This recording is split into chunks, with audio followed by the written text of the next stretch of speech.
வணக்கம். பாரதி பாலாஜி.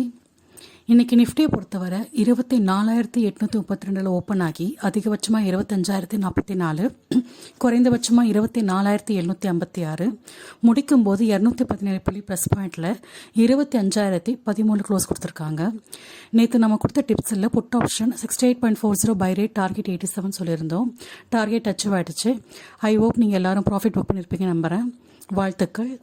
நம்ம நாளைக்கு என்ன டிப்ஸ்ன்னு பார்த்துடலாம். 25,300 strike price, October 17, 24. Buy rate 121.65 above rate. First target 131.50, second target 141. Stop loss 105.95. Put option 24,600, October 17 expiry date, 109.55 buy rate, 118.75 first target, 133.35 second target, 95.05 stop loss. All the very best. Thank you very much.